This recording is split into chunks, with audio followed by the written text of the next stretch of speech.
Hello there, ladies and gentlemen, and welcome to another episode of Cookiecast. On today's episode, I sat down with Edward Dench, and we talked about all kinds of things. Another great conversation, so great that it's another two-parter for you lucky people. We talked about all sorts of things. TV, movies, got a bit of tech in there. We even started talking games. There's a little bit of YouTube stuff. And then some interesting stuff towards the back end, a little bit of fun. That'll all appear in part 2. So have a listen to part 1 now and see what you think. And then tune in for part 2 later.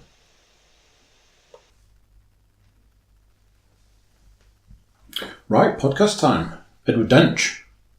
I've got a list of questions for you. However, the one thing I don't tell anybody when I'm doing a podcast with them is, because sometimes people see the questions, so I think that prepares them, they get an idea and it relaxes them. So I like to start with a random question right at the very beginning to put people a little bit on edge.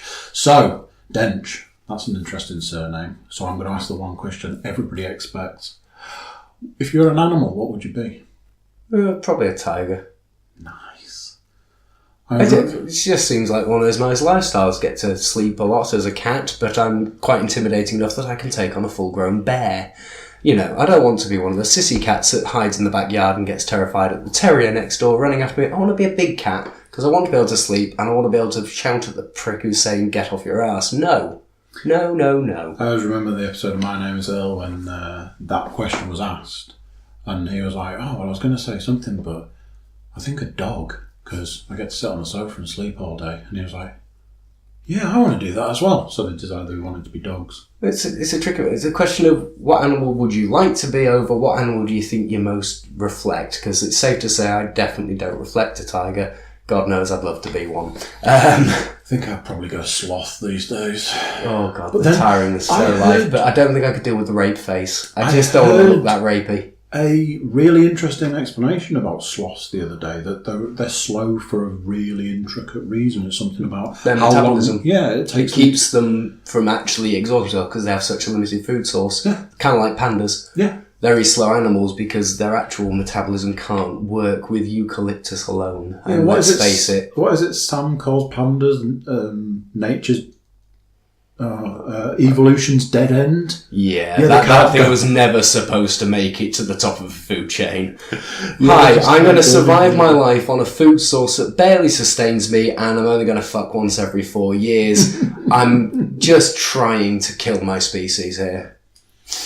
So, I asked you if you'd like to do a podcast.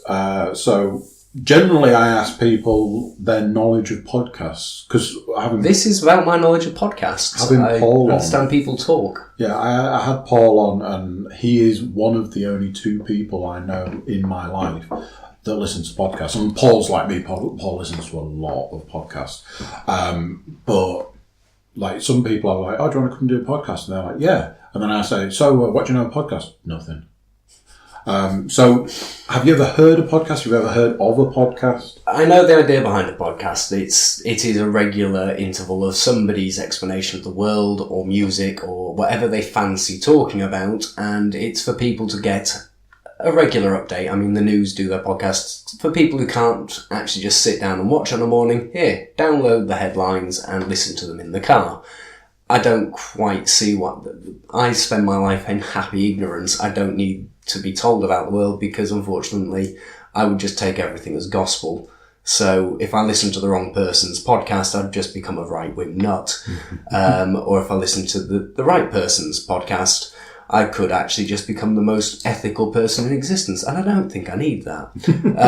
But I don't mind the idea of them. I watch my YouTube channels and things, and I will listen to them all day, quite happily, and I can't see much of a difference between watching people talk and listening to it. So yeah. I'd say it's mostly about hearing things you're interested in. There are a series of people that do video podcasts. Harmontown, Joe Rogan Experience, pretty much anything that Kevin Smith does you can find on YouTube. I have no idea who any of them are. They're all podcast stroke comedians stroke actors stroke whatever. People of note. Yeah, these are the guys that have ultimately inspired me to sort of take on this podcasting journey. So, as I said earlier, it's generally a list of questions that I ask, and it's a conversation more than anything. The sort of subjects are TV, movies, games, and this, that, there, and the other. So, when I say the word TV, I generally explain to people that these days TV isn't BBC One, Channel 4. It's usually your Amazons, your Netflix, your things like that. Whatever you watch. I know that people still infrequently put the TV on. I know people, press on what's on BBC One. So if I said to you, what are you watching at the moment on TV, that can mean anything. Amazon, Netflix. As we started earlier on with this, I've been churning my way through the Outside Xbox and Outside Extra YouTube channel at the minute, just watching their 9 moments of this and 10 fails of that, and just general rubbish to do with mostly gaming, actually. Outside of that, it's anything, really. I like to relive crap. I use television just to avoid reality. As I imagine. I don't watch the news because it's miserable. I watch some sort of TV series that I enjoy, then can be vaguely profound or complete rubbish. So yeah, I'm not particularly watching anything at the minute. I mean, there's no real series on that I've really invested in. I was enjoying Lucifer, which is a bit... It makes me think of an evil Dale Winton. I really like him.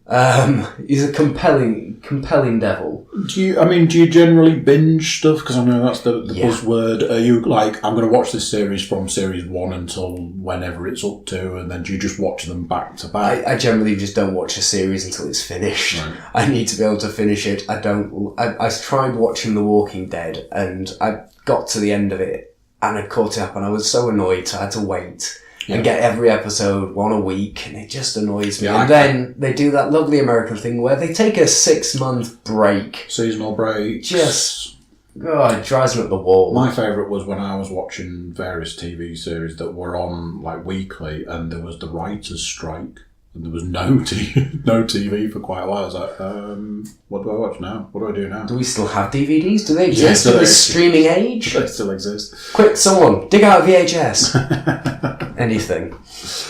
Okay, so what? Let's talk some movies. You got anything recent that you've been watching? I'm trying to think through anything in particular. Again, it's all about Marvel at the minute. Everything is Marvel, so I spend a lot of time rewatching them all to keep myself in line with what happened where, because we've got Infinity Wars coming up, and good God, I think everybody's excited for that one. It's hard not to be, but I'm also discouraged by the crap they're putting on Black Panther. I just like the interest. There's something about him as a side character. Yes, he's son of a politician. Yes, his dad died. And yes, I should feel bad. No, I don't want to see your movie. And Spider-Man. Yes, I've seen 3 attempts at this. Okay, you didn't kill Uncle Ben this time. I'm very happy. I'm tired of seeing that man die. But I'm still losing interest in those. Can I just get to the finale, please? So it's all sitting on there. After that, I tend to just go through, relive the films again. I watch an awful array of old, new, and somewhere in between. The worst film I ever watched in my life, and I encourage everyone to watch it, is the 1932 film's Freaks. It's black and white. It was banned at the time for being outrageous, and it's really not. It's bloody hysterical. There was only 2 actors in it. Everyone else was a genuine sideshow freak from the circus. It's fantastic. Just because that was a shock and awe film of the era, you watch it now and it's just brilliant. If nothing else, you do get to see a man with no arms and legs get a cigarette out of a packet, light a match, and then light the cigarette. And that scene alone is stunning. Wow. I know. It's the sort of thing you just don't get in modern films, damn it. It's one thing we're missing. So no, I don't really have any particular films or anything I'm aiming at the minute. It's just whatever turns on and piques my interest. So as far as Infinity War is concerned, Infinity Wars, whichever Infinity Wars. Wars, many wars. An infinite number of wars. Well, Infinity imply more than one of them. So, I've had a varying series of conversations with various series of different people recently about this film. Okay, who do you think, because there's a rumour going around that they're going to kill the main character, who do you think it might be?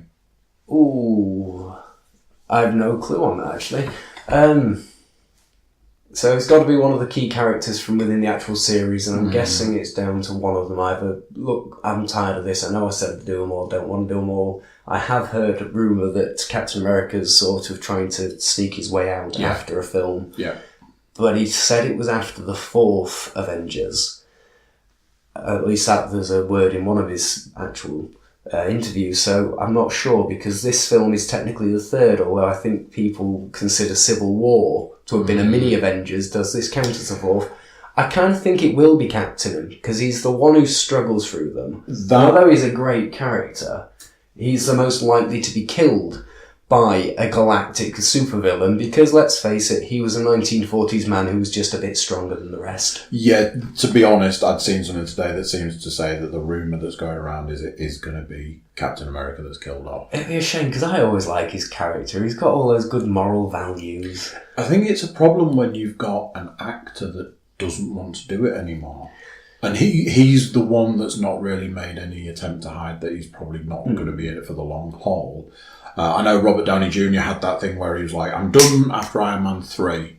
And I imagine that Marvel went, or Disney as it is I'm afraid you're not. Are you signed this piece of paper. Are you sure you're done? Let's just add another 0 here. Are you still done? Let's add another 0. I don't like to think they've been bought out. I like to think that the actors are sticking by their word, which is I signed up to do this and I will see it through. And to be honest, 22 film series so far. Infinity Wars is a big...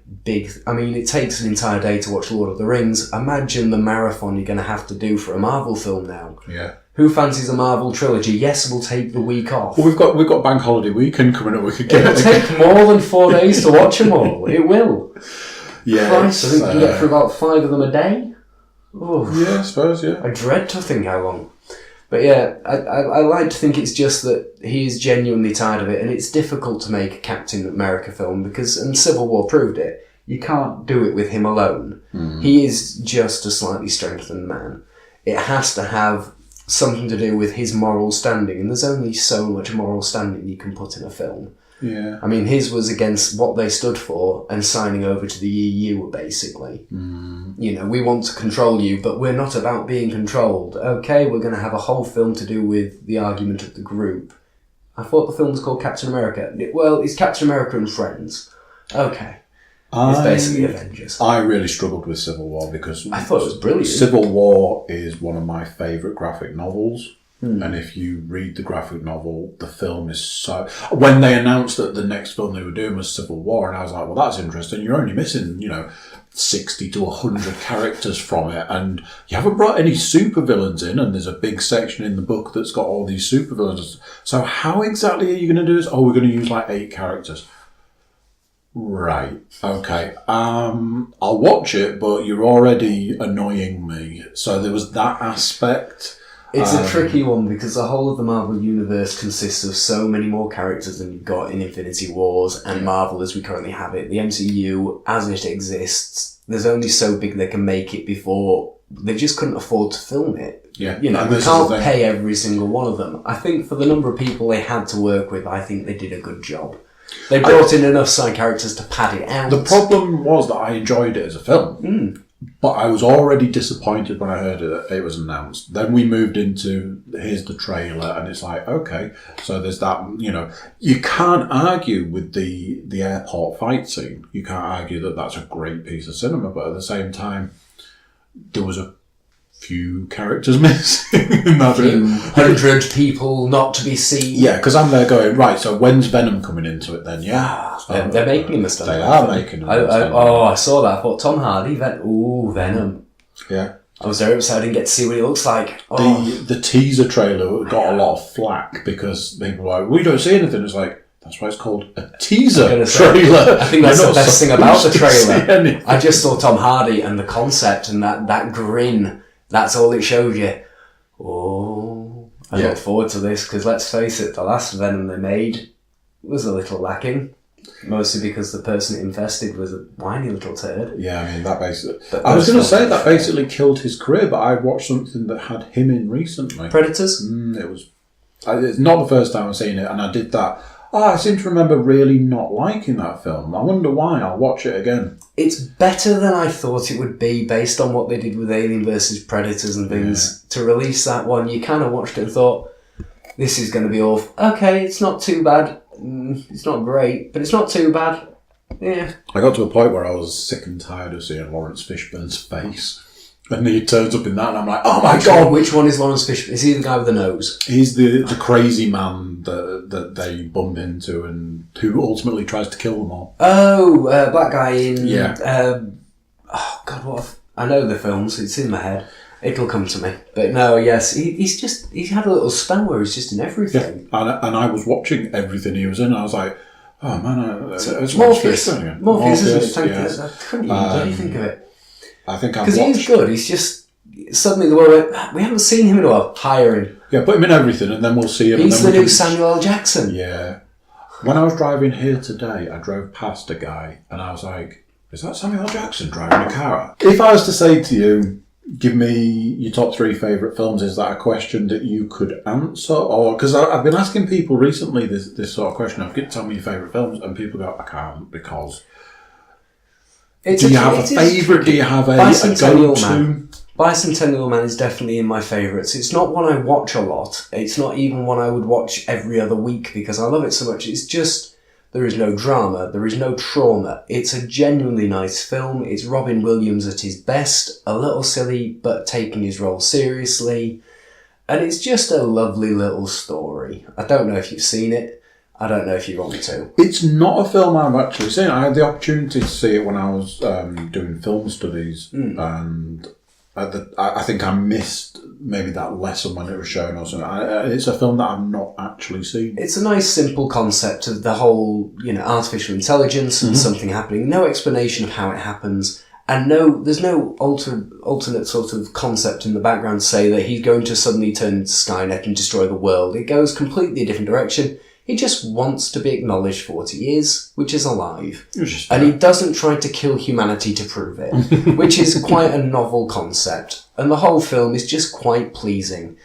It's a nice little story. And that's always ranked as one of my favourite little films, just because it is so pleasant.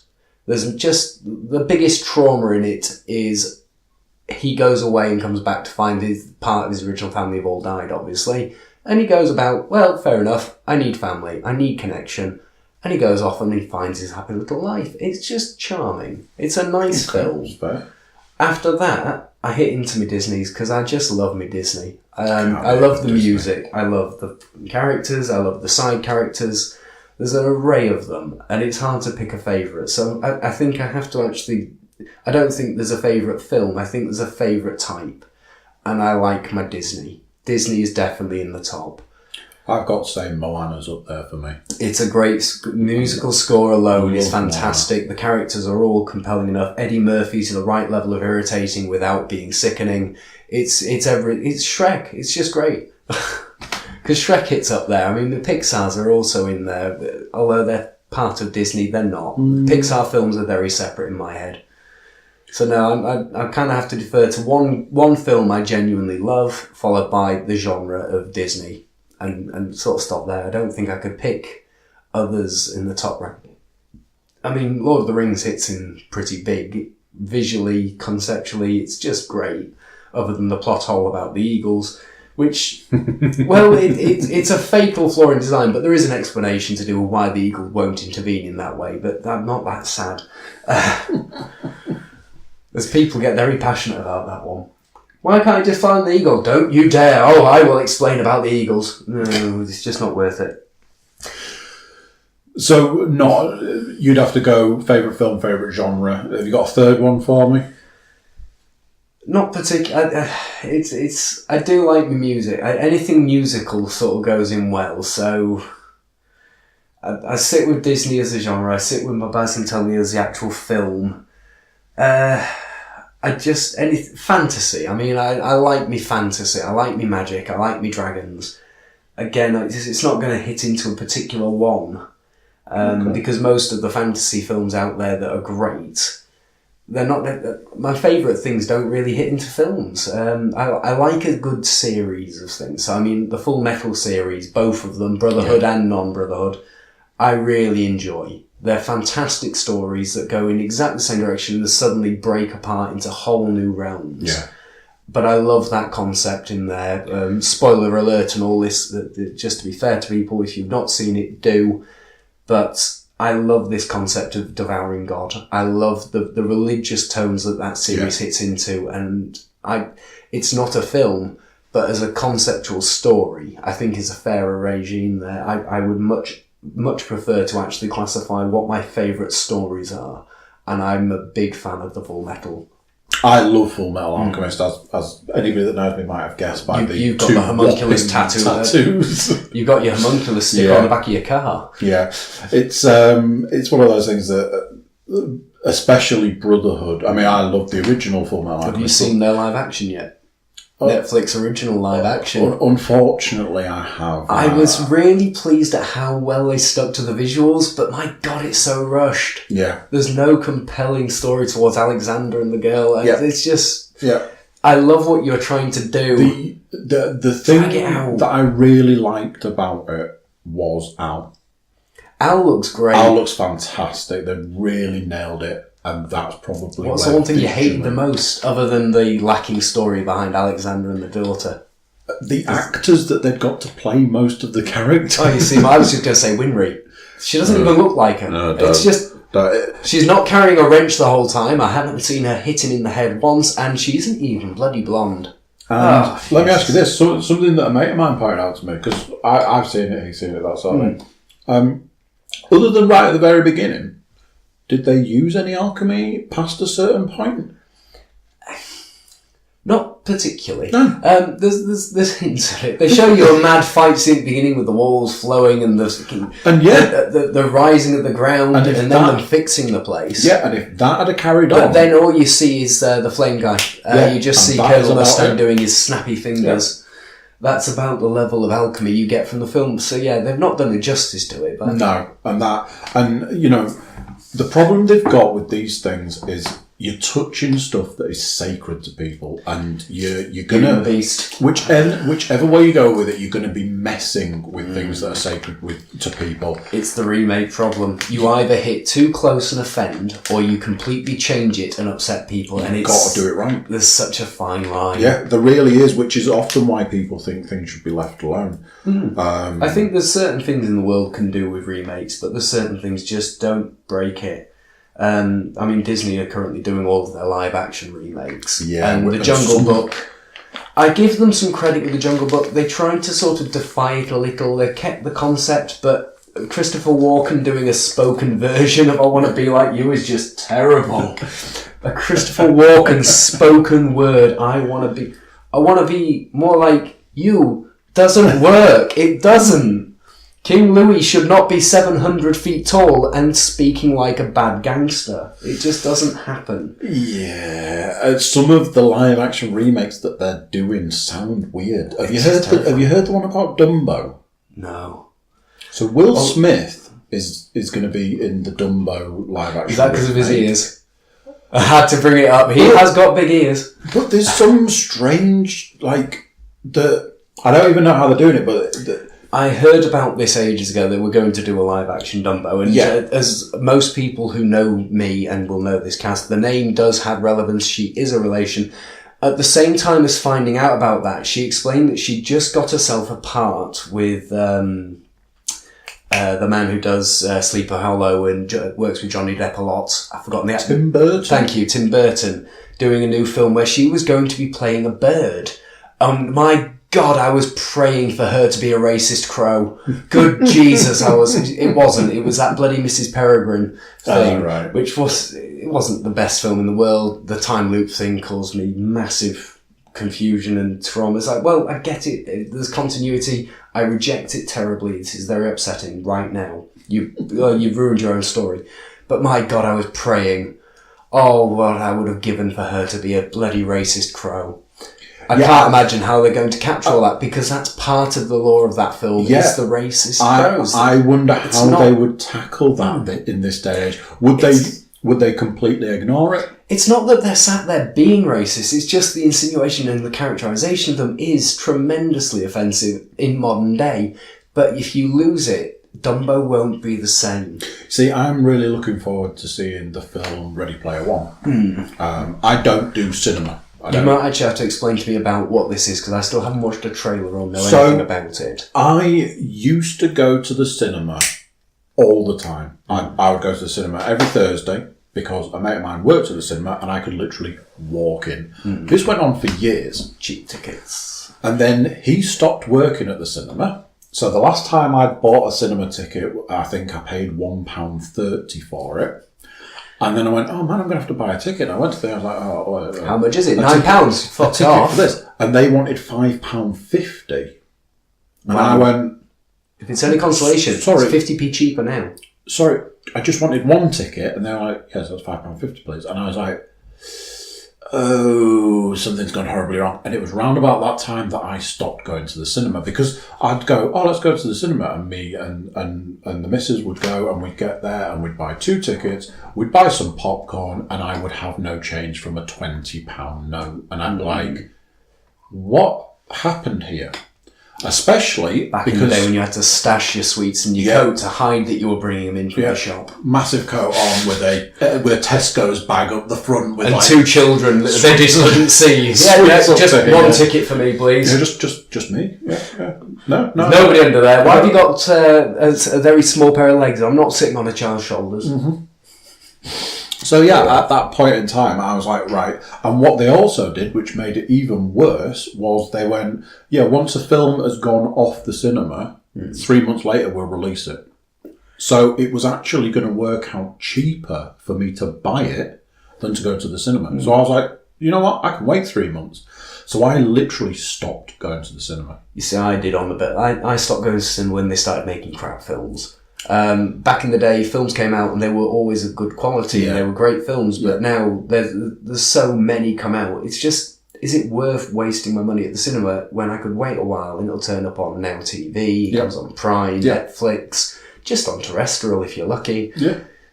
If you're prepared to wait, you don't have to pay through the nose for it. Yeah. So, I have been to the cinema less than a handful of times in the last, it could be 10 years. Marvel films.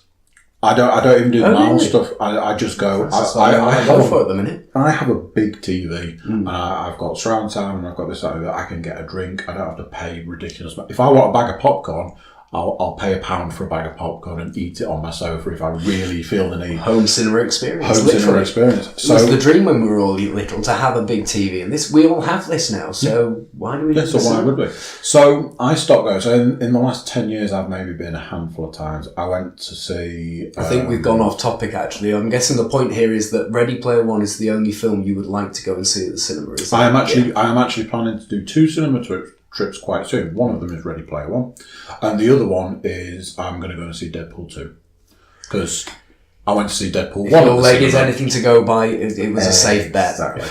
So the reason I brought up Ready Player One, and this takes us back to what we were saying about Dumbo, is how do people do stuff? So in the book of Ready Player One, there is a joke taking the piss out of Steven Spielberg. Steven Spielberg has directed the film Ready Player One. Has he left the joke in? Is my question. I kind of think he will. I think Spielberg's good-humoured about this. He'll be good-humoured about it. I would hope so. I don't find his work that fantastic these days. He does the occasional bit, but the world sits there going, it's a Spielberg at his best. The problem is Spielberg at his best was 4 films. That era. E.T. and he was Behind the Mountain. Close Encounters. Can you imagine what the joke in Ready Player One is? Is that he could only make 4 good films? It references the fact that he made a series of bad films. So I wonder if they'll put that in. Yeah. So Ready Player One, a friend of mine recommended the book out by saying, this book is fantastic. Once you start reading it, you won't want to put it down. And they're making it into a film. And I went, okay. I've been trying to get into a bit more reading and trying to, somehow educate myself through books. So I, unlike me, I actually took that advice, bought the book, started reading it, and it was like, I need to stop reading this and go and do something else, but I'll just finish this page. The chapters were the perfect, 6 or 7 pages, 7 or 8 pages. Just enough that you'd actually get a little bit into it too far that you thought, well, I better just finish just a little bit more. And I read that. At one point, I had a third of the book left, and by the end of the day, I had no of the book left. I just finished it because I was like, this is... basically, the basic principle is... it's set slightly in the future to where we are now. The world has gone to shit. People live on top of each other in what's called stacks, which is basically trailers on top of trailers on top of trailers to make like skyscrapers. I'm going to say unglorified skyscrapers. Yeah. And everybody exists in the real world and it's awful, or they exist in an online game, which is the only game that anybody plays, which is virtual reality, which is called the Oasis. And the whole thing is children go to school in the Oasis. You have a business in the Oasis. You basically live your life inside this. What's basically is this going to have some moral underlying tone all about the decay of society around technology? Yeah, that's all. I hate it already. Yeah, I live my life for technology. I don't need this depressing me. So there's 2 creators of the Oasis, and it becomes the biggest thing ever. And it generates a lot of money. One of the creators dies and does if you're watching this, I'm dead now video, and says, I've left a series of Easter eggs in the game. If you can find all 3, you will inherit $500 billion and full control of the Oasis. And it generates this massive hunt. Everybody starts playing. Everyone logs in. Yeah, everybody. Do they address the power requirement for their servers? I'm just curious about the logistics and physics involved with this. Do they talk about the bandwidth availability of BT Internet at the time? Oh, there's all sorts of stuff like that, especially in the book. The problem being is... We went through the franchise wars at one point. I mean, this will be the new one. Will be the ISP wars. Yeah. Whose side are you on? Are you Sky or Virgin? He's Virgin, lads. Get him! Cone nipple bitches. So, the problem is that... I don't have an internet service provider. Get those no nipple bastards! The problem being is that all these people launched themselves into the game, but the guy was a big 80s. It's all references the 80s. He was big into old games, old films, old TV. So all these people start researching him and learning about him and trying to find these Easter eggs. And nobody finds them. No. And years go by and people just go, there. But then there's this group of hardcore, they're called Gunters, egg hunters, Gunters. And the story is about this one guy who he's obsessed and he's learned everything that he can about the 80s. He's learned everything about the creator. He's learned everything about I'm assuming he's player 1. Well, basically when they put the goggles on, when they go into the Oasis, the message that comes up on the screen is Ready Player One. Right. It's like the old arcade game sort of thing. And the story is based around this guy randomly sitting in a Latin lesson and the teacher translates some Latin. And he picks up on the beginning, well, the first piece to a treasure hunt, effectively, to find his eggs. He has the first clue that just plays through his head all the time. Well, what does this mean? What's that mean? What's the other mean? And whilst he's thinking about that, he's in a Latin lesson, and the Latin teacher goes, and this could be translated in this way, and gives a different translation of something that's in the clue. And it's the story about the fact that he becomes, in the book, I don't know what the film's going to look like, but in the book, Spoilers alert. Yeah, there's a lot of spoilers here. I should have gone in really early on with spoilers on this one. I'm being very courteous right now. Yeah. I've given 2 spoiler warnings. Yeah, and I kept saying to Leanne, "Oh, if you say something like that, you got to say spoiler." So I got her to say it, and then I neglect spoiler alert. Bloody hosts. He becomes. Short version is he becomes the first person to find. It's the story of how he goes on the hunt, what he finds, and how he finds it to become half a trillionaire and the owner of the greatest game in the world. And what's nice is that there's an evil corporation. The evil corporation. My God, nobody saw that coming. No, also want to own the game and all this, and what's nice, if you do eventually sit down and watch a trailer for it, it is just, you will sit there and go, oh my God, it's got that. Oh, it's got that. Because the whole book, and unfortunately for licensing purposes, for cost and things like that, there's a lot that's going to be missing from the book. There's always going to be stuff that... but you'll watch in the trailer, there's like the DeLorean. Somebody comes over 80s gems. Yeah, somebody comes jumping over the top of the DeLorean on the Akira bike. There's characters from like Overwatch, Halo, the Iron Giants in it and stuff like that. So it's just all of these pop culture references. It's kind of like if Disney's Infinity had become an official thing and didn't get closed down, and then the world actually liked it. Yeah, basically. I'll have to give it a go, as I say. It's probably one of those films that will have to be watched. It's just whether I'm going to rush to the cinema is always debatable. Because I read the book, I feel that the next step for me is to actually spend that money to go to the cinema and say, I watched it. I actually entered a competition to try and get win tickets. This is how much you don't want to pay for cinemas. Yeah, He's entering competitions. View, take the hint, drop those prices further. It's just really expensive. He's actually crying. Can you hear the pain in his voice? So... You're a tech guy. You would be considered to be a tech guy. I don't know where you get that impression. I really don't. The surroundings. It's only a Sphero, a TV screen, some random speakers, a Bluetooth speaker, tablet, television, keyboard, another looking tablet screen. Not to mention that it's all connected downstairs to further tablets. No, I don't like my technology. No. Never touch stuff. So you would be considered to be a tech guy. I like my toys. What would you say is the best piece of tech you own, you've heard of, you think is the best piece of tech out there? Give us a tech review. Oh, Christ. The best thing I actually own... I mean, tablets on their own are simply my favourite little thing, purely because they hold the power to do most things. Although the actual machine and the hardware inside of a tablet is limited, it's not quite a full gaming console and things. The actual bandwidth available on the internet these days is 100 megabytes, 200 megabytes a second. You can stream full computers, and I regularly use my tablets just to run my gaming rig. So my tablets are definitely the pride and joy, because anything I can do on a computer, I can now do from that computer on my tablets. OTG cables mean mouse and keyboard openly available. It just... everything you would want to do with any form of technology can be done with a tablet now. So I've got to give it to my Shield tablet and my Shield portable tablet, because they're just my two favourite little things to sit anywhere with and run. I have, as I was chatting to you about the other day, game streaming as a concept is becoming a thing alongside of internet and movie downloads, everything else. They've started game streaming. Nvidia have made their own little...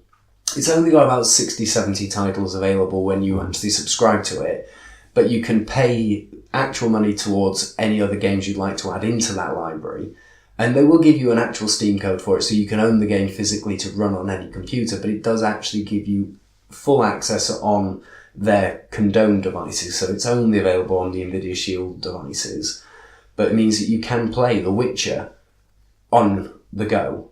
You could play any of the games that they sell you and still own it enough that you can play it anywhere at a time without actually owning a gaming rig. You don't have to pay for these big machines. And they've just stumbled across on the internet a thing called Shadow, which is basically offering the same, but not giving you content. And I love this plan. So at the moment, it's anything that enables me to stream. I enjoy my little toys, so my little drones, great fun, good little gadgets, but they're not the greatest piece of tech out. Between cameras and actual tablets, most tech is just gimmicky and it's entertaining. My VR headset's good fun, it's great, I enjoy it, but it's still not the best bit of tech out there. So unfortunately, the greatest tech that's floating around at the moment in my head is still the tablet. It's got so much progression to do, and it's got so much function currently. I can't wait to see what comes out of it. We've got I believe Samsung have put the initial patent in already for their flexible display designs, which will be a clamshell phone that can be a mobile phone and then open up into a tablet. There are patents floating around for scrolls of the same nature. So again, the tablet is opening up into more flexibility into what it can just do. Because I mean, we live in a world where there were so many ideas. I'd seen a thing about cyberpunk and why we don't see cyberpunk anymore, and it's the theory that cyberpunk was set in the future, and we are now in the future, and the technology that was in cyberpunk doesn't exist. So I'm not sure what cyberpunk is in my head, if I'm perfectly honest. So Akira would be the mentality of cyberpunk. So it's this futuristic, motorbikes can have a reverse function and that sort of thing, laser rifles and that technology that cyber being, ignore the word punk and focus on the word cyber. Yeah. Automation in these things is actually getting there. There's nothing to say we won't hit that level of it because they are creating self-driving cars and things. Yep. So the cyber aspect of it will kick in. It's just people are making more use of technology than was predicted in there. They're not making new technology, they're finding better ways of making use of old technology. Yeah. And that's what the streaming service is. Digital content, brilliant. DVDs, great, we can get loads on here. Blu-ray progress, we can get even more on here. And then someone finally actually just went, you know what, why do we keep giving them these physical things when they want these things on the go? And then they started giving you digital copies with your digital content. So I buy a DVD and I could actually put it on my phone, and then the streaming industry just going, you know what, let's stop wasting time and get out there. Mm-hmm. And Netflix has kicked off and all these things, and that is where technology is going, is the cloud and everything else.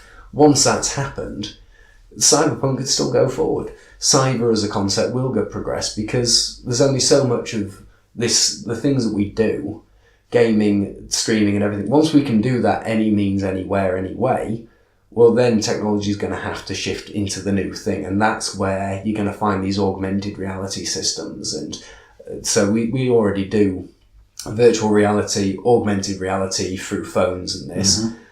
Well, as the technology enables us to actually do that for a better streaming method, well, that's when you're going to start finding things like the Google Glass become more commercial and people start using these things which they can take it about more. Mm-hmm. It's Star Trek has predicted the future of technology better than anything, and they really have. They nailed it on. They were walking around with tablets and Bluetooth headsets in that program. They just didn't call it that. Mostly because, let's face it, who the hell would call it Bluetooth? I still baffle over that name, and I get the point of Wi-Fi as a name, but it still sounds stupid. But with it. Yes, God knows.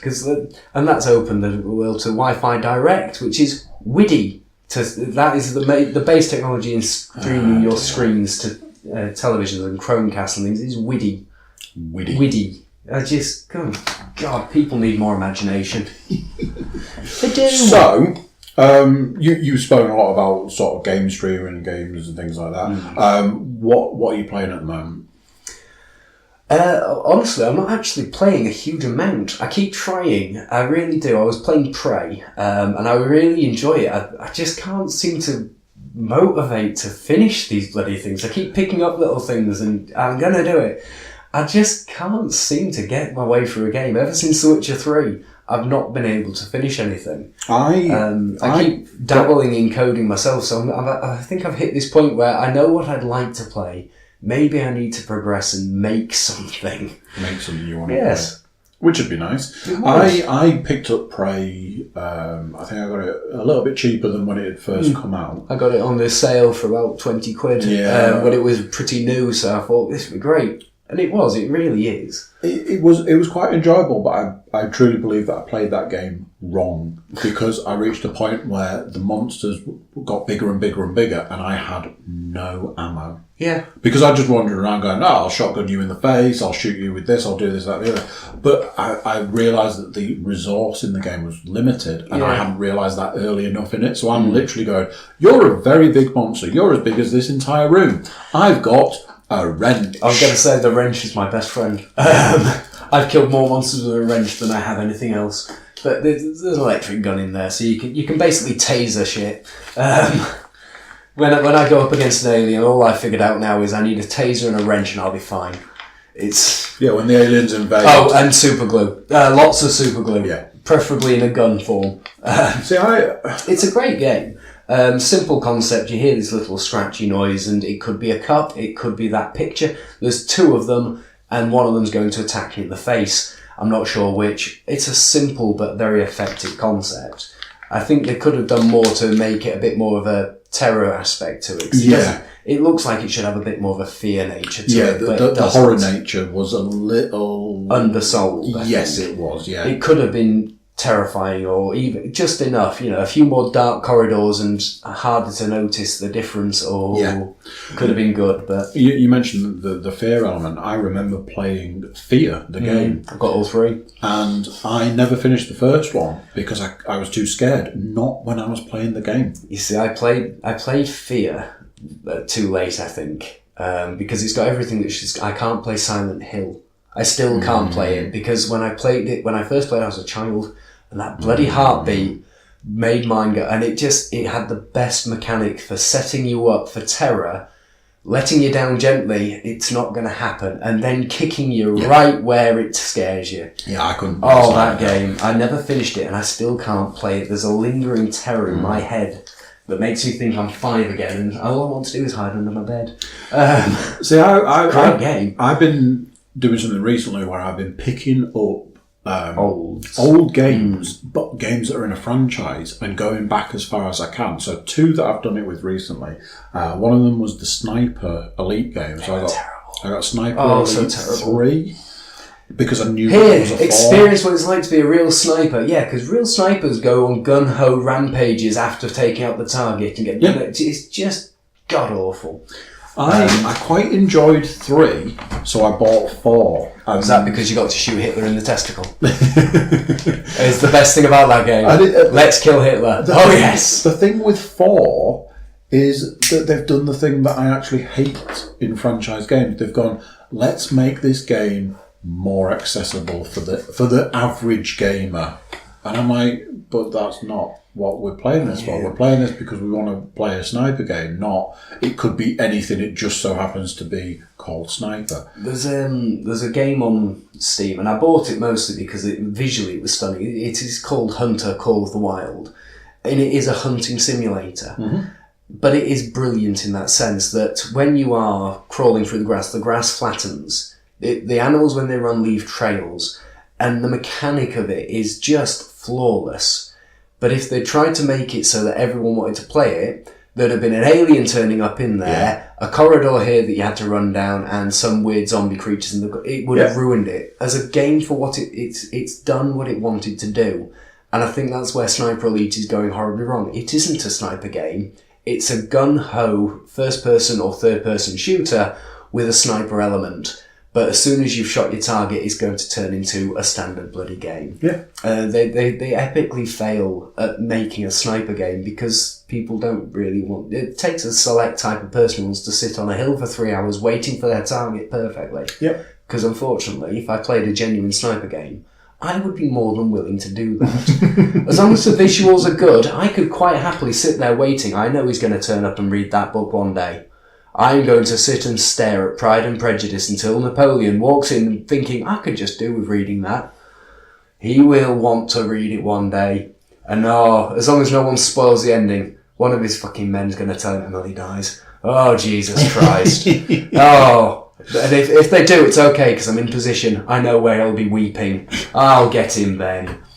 That is the sort of thing I want. I want to be able to figure it out. Yeah.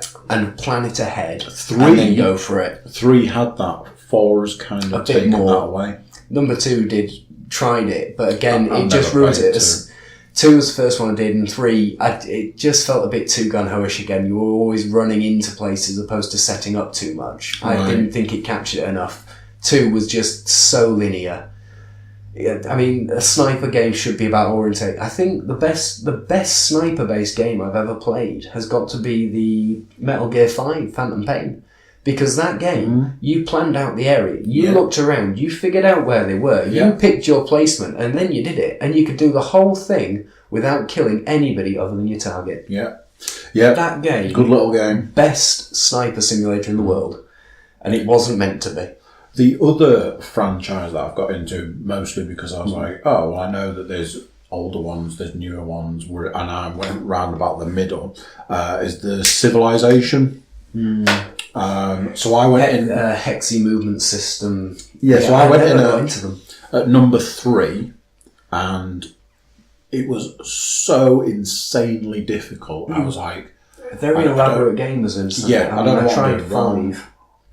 So Simon said, "Oh, you need to get 4. Four's really good, graphics very good and stuff." And I had the same sort of thing. I really struggled with 3, but I wanted to get good at it to know what I was doing, to know where I was going wrong. Got 4, and 4 was like, "Hey, you know, 3 was too hard, so let's just make it easier." And it was like, okay.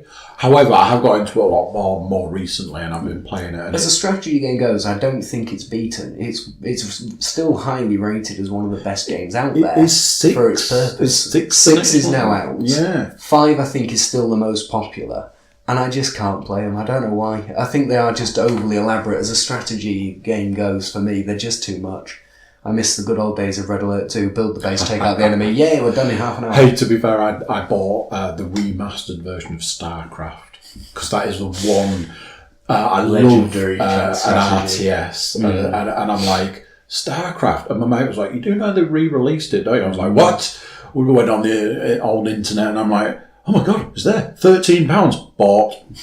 And yeah, I've been playing a little bit of StarCraft. Remember, you recently. can't help yourself but relive a little bit of memory. Yeah. Monkey Island, oh, my favourite.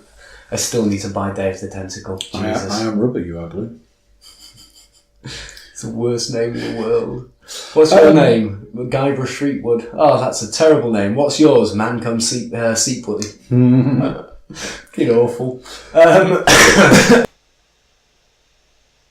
So there you go. What do you think to that? Edward Dench Part 1. Good little podcast there. Give us a shout on our multitude of different ways of contacting us. Our Facebook page, Cookiecast. Twitter, at CookieCastPod. Send us a tweet. You can email us at cookiecast.pod@gmail.com. Hit us up on Instagram. Why don't you send us a photo so that we can put it on our Instagram account? Give us a shout. Tell us what you think. Tell us what you're liking. Tell us what you're not liking.